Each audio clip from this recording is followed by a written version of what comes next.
25,000 feet over the Bismarck Sea, both engines die. The twin Allisons cough once, then silence. No roar, no vibration, just screaming wind and the metallic click of propeller blades feathering into useless alignment. The P-38 Lightning becomes a 17,000-pound glider. Below, 10 silver specks rise through the cloud deck like fins cutting water. Japanese Zeros, smelling blood. Murphy Haynes has maybe 3 minutes before they're in gun range. His hands don't reach for the bailout handle, they reach for his camera. March 1943. The South Pacific air tastes like salt and aviation fuel. At forward airstrips carved from jungle, P-38 Lightnings idle in revetments, their distinctive twin-boom silhouettes casting long shadows across crushed coral runways. Lockheed's forked-tailed Devil is supposed to own these skies. Twin supercharged Allison engines, tricycle landing gear, concentrated nose armament that turns enemy bombers into confetti. But the Lightning is killing its own pilots as often as the enemy does. High-altitude engine failure, manifold icing at operational ceiling. The turbochargers gulp thin air, moisture freezes in the induction system, and suddenly a technological marvel becomes a coffin with wings. Field mechanics whisper about it between missions. Pilots bail out over open ocean rather than trust dead-stick glide in a twin-engine fighter with the aerodynamics of a streamlined brick. Murphy Haynes isn't supposed to be here.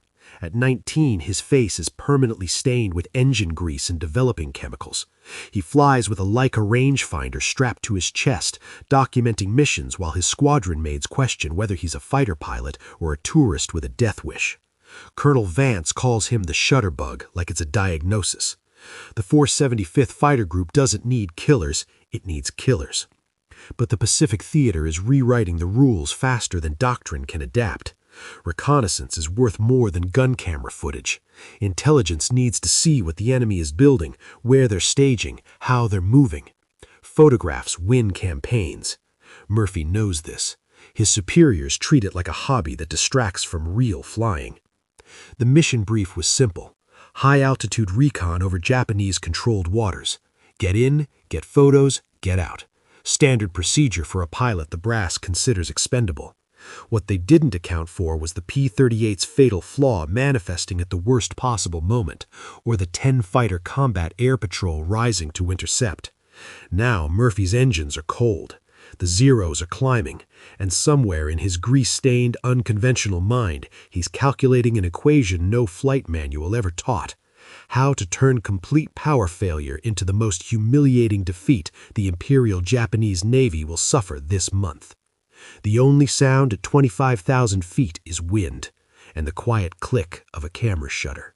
Murphy Haynes doesn't look like a fighter pilot. His flight suit smells like darkroom chemicals and engine oil in equal measure.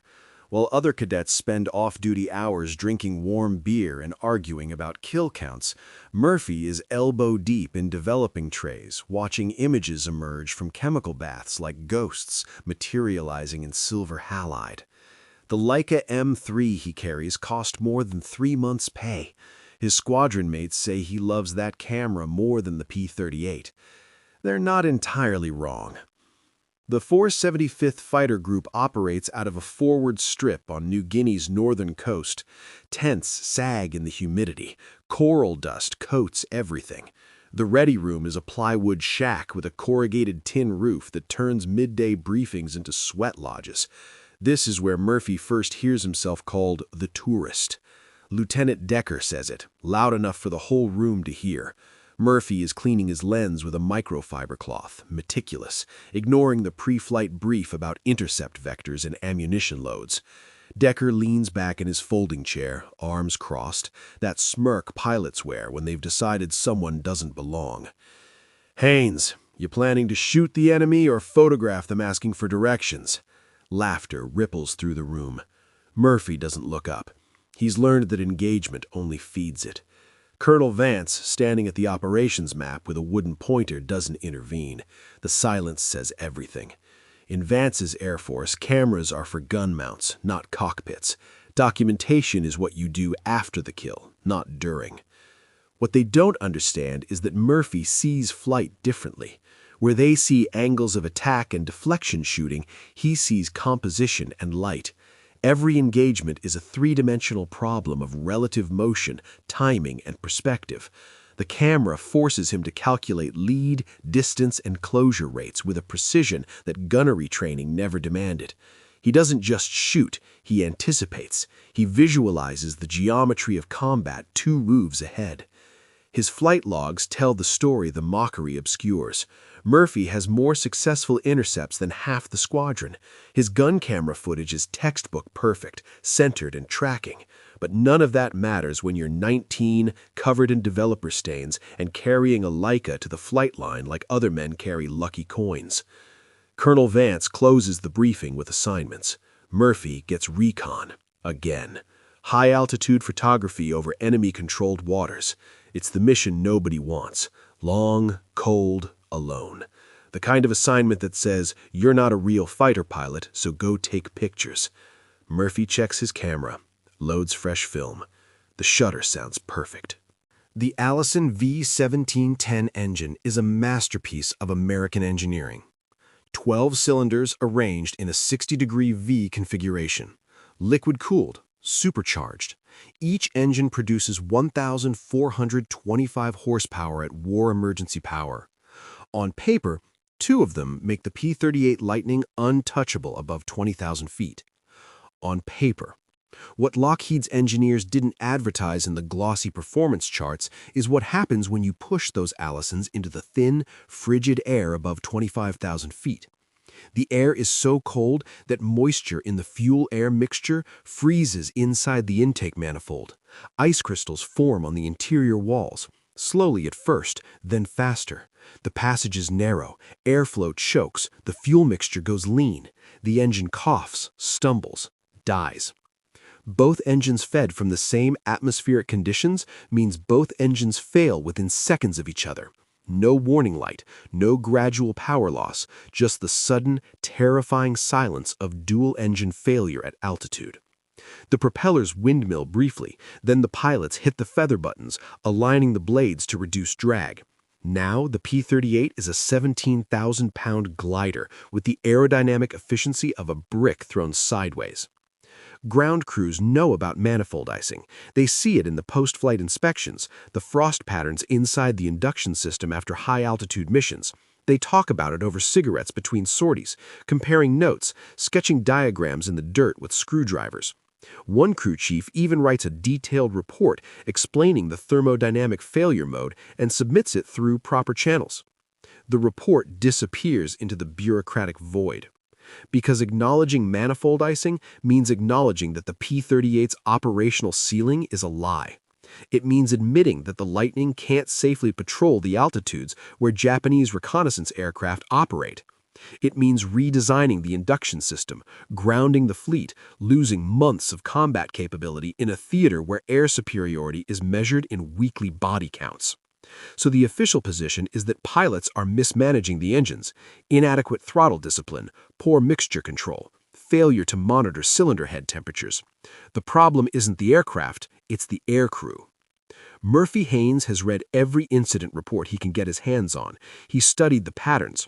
High-altitude intercepts, extended time above 23,000 feet, ambient temperatures below -40 degrees Fahrenheit. He's calculated the probability curves.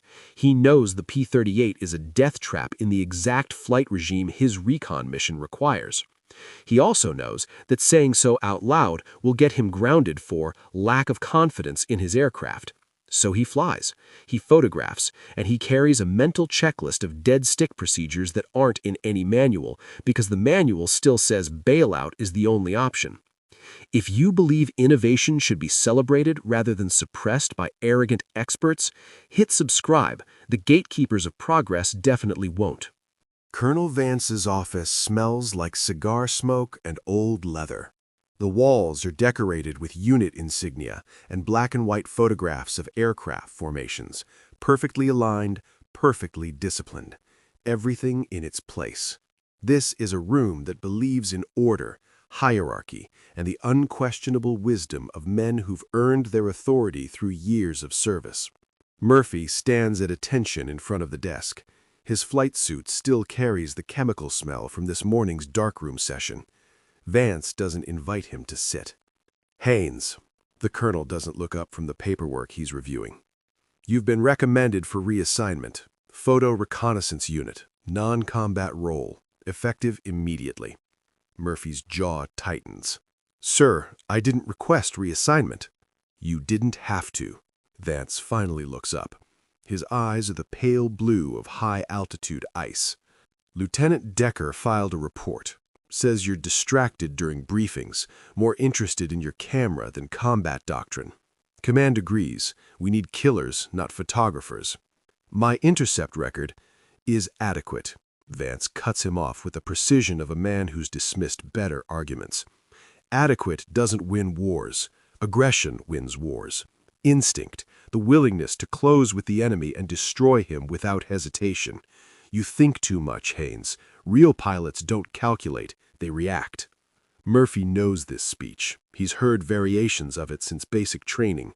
The cult of instinct over analysis. The belief that thinking slows you down, makes you hesitant, gets you killed. It's the philosophy of men who learned to fly in open cockpit biplanes, where combat was close-range knife fights at 10,000 feet. "Sir, the P-38 isn't a biplane. It's a complex—" "I know what it is." Vance's voice drops to something colder than anger. "I also know that pilots who question their aircraft don't belong in fighters. You want to study engineering? Go to college after the war. Right now, I need men who trust their machines and follow orders." The manifold icing reports sit in a filing cabinet somewhere in this building, buried, ignored. Murphy wonders if Vance has even read them, or if reading would compromise the comfortable fiction that American aircraft are invincible and pilot error explains every failure. "I'm assigning you one final mission, high-altitude recon over the Bismarck Sea. Consider it a test. Fly it by the book, no distractions, and maybe I'll reconsider the transfer. Bring back photos and your personal camera stays grounded. Understood?" Murphy understands perfectly. This isn't a test. It's an execution disguised as an opportunity. The mission profile sits in the exact failure envelope he's been studying. Vance is either ignorant or doesn't care. "Yes, sir." Dismissed. Murphy salutes, turns, walks out carrying the weight of institutional contempt and a camera he has no intention of leaving behind. The P-38 climbs through layers of cloud like a silver needle threading cotton. Murphy levels off at 25,000 feet. The air is so thin here that breathing requires conscious effort despite the oxygen mask. Through the canopy, the Bismarck Sea spreads below like hammered steel under the equatorial sun. Somewhere down there, Japanese convoy routes snake between islands. His job is to photograph them. The Leica sits in his lap, wrapped in a fleece-lined pouch to keep the mechanisms from freezing. Murphy has already framed the shots in his mind. Altitude, angle, light. He'll need to crack the canopy for the clearest images, accept the blast of -40-degree air for the sake of intelligence that might save 100 lives. The mission brief estimated 90 minutes over target. He's 40 minutes in when the left engine coughs. Not a dramatic failure, just a hesitation. A single beat with a rhythm falters. Murphy's eyes snap to the manifold pressure gauge. The needle quivers, drops 5 inches, recovers. His hand moves to the mixture control, richens it slightly. The engine smooths out. Then the right engine stumbles. Murphy knows what's happening before the gauges confirm it. Ice in the manifolds, both induction systems choking on frozen moisture. He has maybe 30 seconds before total failure. His hands move through the emergency procedures with the precision of rehearsed choreography. Throttles back, mixture full rich, alternate air sources engaged. The left engine quits, just stops. The propeller windmills in the slipstream, then Murphy hits the feather button. The blades align, go still. The P-38 yaws hard left. He compensates with rudder, but the right engine is already dying. It gives one last surge, a mechanical death rattle, then silence. Both props feathered now, both engines cold. The only sound is wind screaming past canopy and the sudden, overwhelming thunder of his own heartbeat. The P-38 isn't climbing anymore, it's falling with style. Murphy has maybe 3 minutes of glide time before he's swimming in the Pacific, assuming he survives the bailout. The math is simple and brutal. 17,000 pounds of aircraft, glide ratio of roughly 8-to-1 at best. He's 40 miles from the nearest friendly strip. Then he sees them. 10 silver glints rising through the cloud deck below. Clean lines, fixed landing gear, the unmistakable silhouette of Mitsubishi A6M0 fighters, Combat Air Patrol. And they've spotted him. Murphy's hand moves to the bailout handle. Doctrine says abandon aircraft. Colonel Vance's voice echoes in his memory. Real pilots react. His other hand rests on the Leica. He makes a choice that rewrites every rule they tried to teach him. Comment, "I stand with the underdog," if you're not siding with the bullies like Colonel Vance, who try to crush talent to protect their own egos. Murphy's brain shifts into a different gear. Not panic, calculation. The kind of cold mathematical thinking that Colonel Vance would call hesitation, but is actually something faster than instinct. It's pattern recognition married to physics. The Zeros are climbing at maybe 2,000 feet per minute, standard intercept profile. They expect him to run, to dive for the deck and try to outpace them to friendly territory. A powered P-38 could do it. This one is a glider with the aerodynamic efficiency of a streamlined anvil. But mass has advantages that the manual never mentions. Murphy remembers a lecture from flight school, an instructor nobody liked because he taught theory instead of stick and rudder instinct. The man had drawn force diagrams on a chalkboard, explaining terminal velocity and compressibility. At high enough speeds, air stops behaving like a fluid and starts acting like a solid. Control surfaces lose authority, aircraft become uncontrollable. Light fighters hit compressibility around 500 miles per hour in a dive. Heavy fighters hit it much faster. The P-38 weighs 17,500 pounds fully loaded. A Zero weighs 6,000 pounds soaking wet. Newton's second law isn't a suggestion. Force equals mass times acceleration. In a vertical dive, Murphy's dead weight becomes a weapon. He can fall faster than they can follow. The problem is control. The P-38's twin boom configuration makes it directionally unstable in high-speed dives. Pilots who push past 450 miles per hour report tucking. The nose pitches down uncontrollably, G-forces pin you to the seat, and the aircraft won't respond to any input. Recovery requires power. Murphy has none. But he also has nothing to lose. He rolls inverted. The horizon flips. The Bismarck Sea fills the canopy above his head. His hands move to the control column, but he doesn't pull. This is the part Vance would never understand, the part that requires thinking instead of reacting. Murphy relaxes his grip. In aerobatic training, they teach neutralizing controls, letting the aircraft find its own equilibrium during unusual attitudes. It's a last resort technique for spins and tumbles. Murphy is about to weaponize it. He pushes the stick forward. The P-38's nose drops through vertical. The altimeter unwinds like a broken clock. 24,000 feet, 23. The airspeed indicator climbs past 300 knots. The windscreen fills with Thoshin. Below him, the Zeros follow. They're lighter, more maneuverable, and they have engines, but they're also fighting compressibility earlier than Murphy will. Their controls are already stiffening. His are too, but he's not trying to maneuver. He's just falling, with physics on his side. The airspeed indicator passes 400 knots. The controls go rigid. Murphy's vision tunnels from G-forces. His camera bounces against his chest, and he waits for the trap to spring. 18,000 feet. The ocean surface resolves into individual whitecaps. Murphy's airspeed indicator is pinned past 450 knots. The control column vibrates like it's trying to tear itself from the floor mounts. Compressibility buffeting rattles the entire airframe. This is the edge of controlled flight, the place where physics stops negotiating. Above and behind him, the Zeros are discovering the same thing. Through the mirror mounted on his canopy frame, Murphy watches them. The lead Zero is maybe 1,000 feet back, nose down, engines screaming. The pilot is hauling back on his stick with both hands. Nothing happens. At 480 knots, the elevator authority on a Zero drops to nearly zero. The control surfaces are pressed flat against the airframe by dynamic pressure. The aircraft becomes a ballistic projectile following gravity's script. The Japanese pilot's options narrow to one: cut throttle, deploy dive brakes, pray the airspeed bleeds off before the ocean arrives. Murphy has no engine to cut, no dive brakes to deploy, but he has something else. He has mass and the understanding that the P-38's compressibility threshold is nearly 100 knots higher than a Zero's.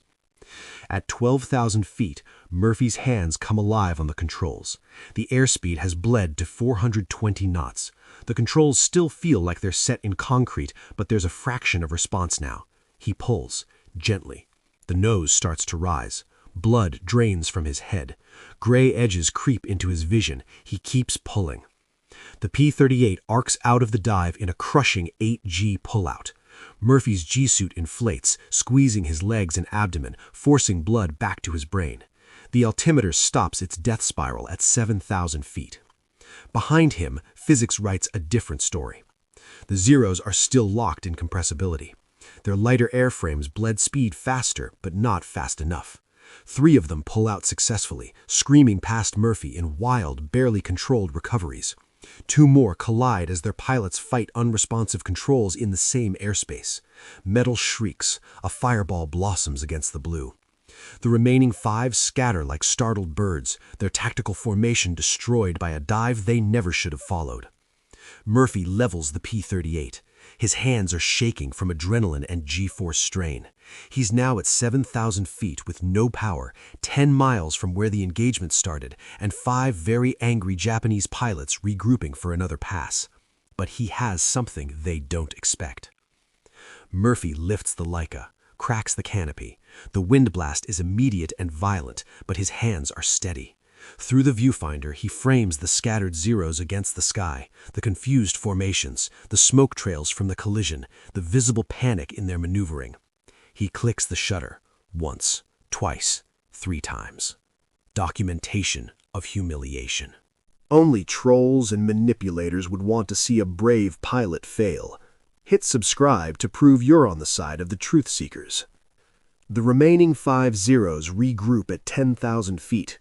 Murphy watches them form a loose finger 4 with 1 straggler, their silver wings catching the sun like knife edges.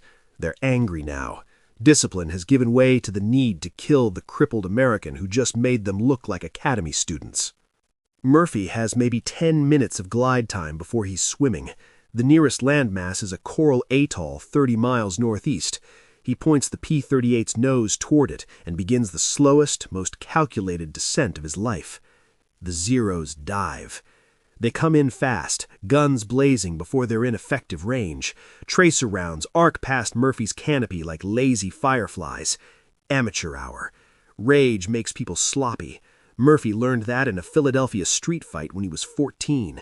It applies just as well at 8,000 feet. He waits until the lead Zero is committed to his gun pass, closing at a ridiculous overtake speed. Then Murphy does something no powered fighter would ever attempt. He pulls the P-38 into a tight, engine-off spiral. The maneuver is pure energy management. No thrust to bleed off, just gravity, drag, and the rotation of a 17,000-pound weather vane. The Zero flashes past, overshooting by 500 feet. The pilot tries to follow the spiral. His engine screams. He pulls too hard. The Zero snaps into an accelerated stall and tumbles. Murphy's camera clicks.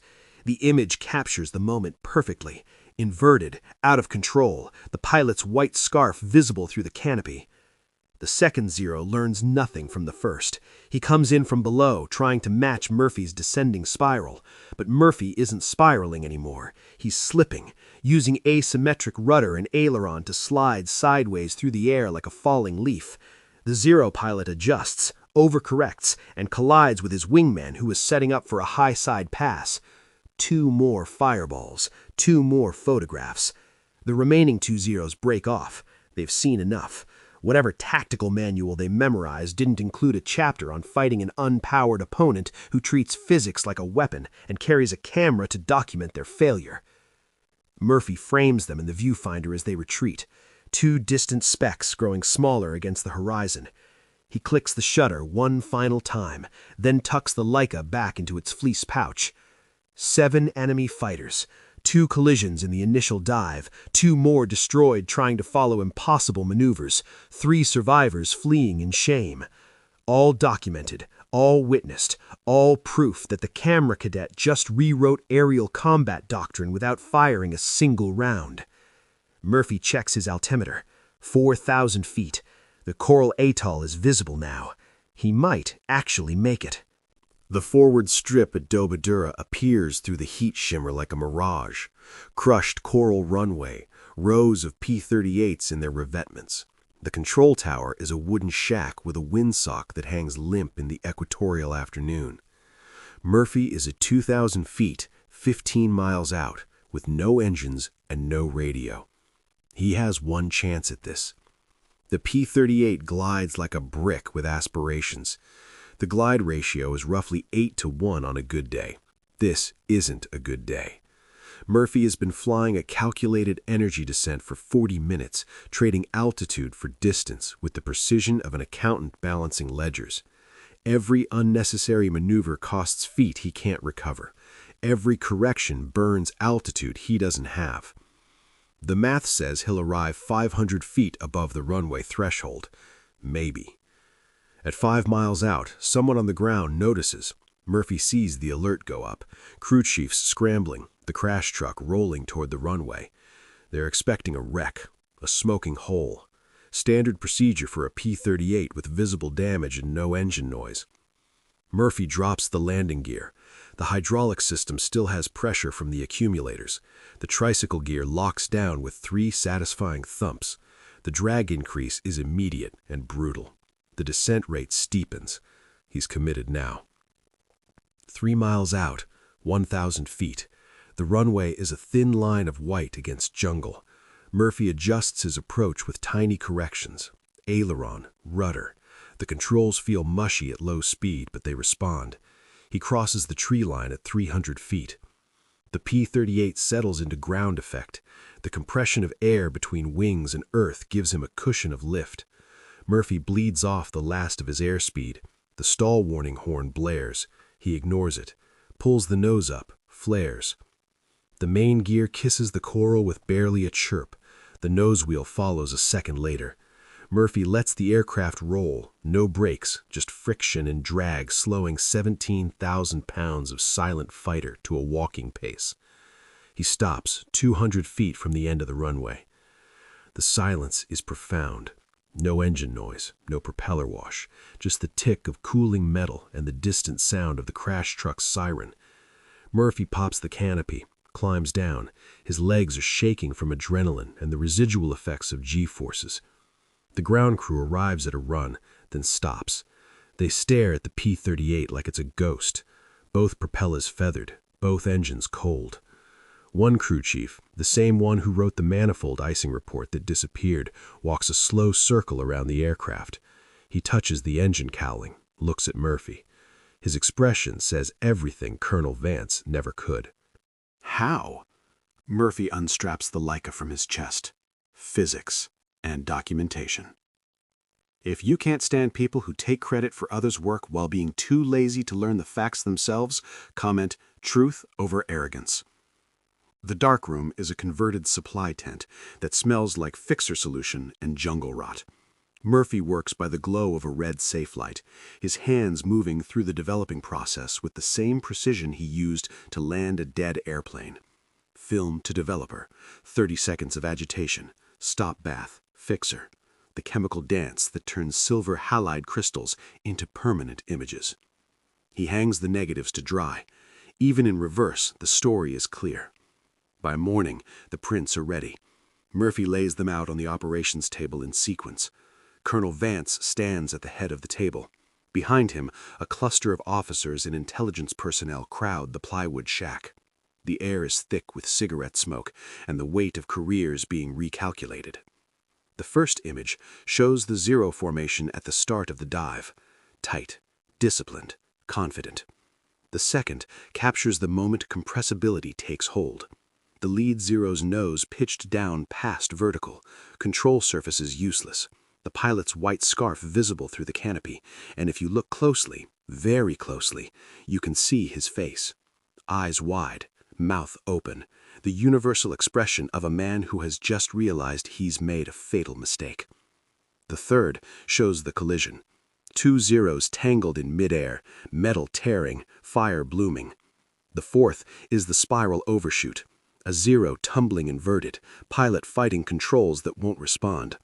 The fifth is the fleeing survivors, 3 specks against the horizon, running. Vance stares at the photographs for a long time. His jaw works like he's chewing words he can't spit out. Finally, he looks up. You engaged 10 enemy fighters, without engines, without firing a shot. Yes, sir. And instead of following protocol, you flew an unpowered aircraft through multiple high-G maneuvers and documented the entire engagement. The protocol would have put me in the ocean, sir. I calculated a different approach. One of the intelligence officers picks up the photograph of the terrified Japanese pilot. These are going straight to Washington. Do you understand what you've done? You've proven that tactical innovation and situational awareness can defeat numerical superiority. This changes training doctrine. Vance's expression is unreadable. Pride and resentment war behind his pale blue eyes. Murphy knows the colonel will never admit he was wrong. Men like Vance don't apologize. But the photographs don't need his admission. They speak for themselves. Haynes, Vance says finally, you're reassigned. Fighter tactics instructor. Effective immediately. Teach these men to think like you. Murphy doesn't smile, doesn't gloat, he just nods. Later, the squadron mechanics will start calling him the Professor. The nickname spreads. By 1944, it's in official reports. By 1945, it's legend. And in dark rooms across the Pacific, pilots develop their own combat footage, looking for the kind of clarity Murphy Haynes saw at 25,000 feet when his engines died and his mind took over. Don't let the legacy of pilots like Murphy Haynes be forgotten by the trolls of history. Hit subscribe, like this video, and share it with someone who needs to know that sometimes the best way to win is to stop fighting and start thinking.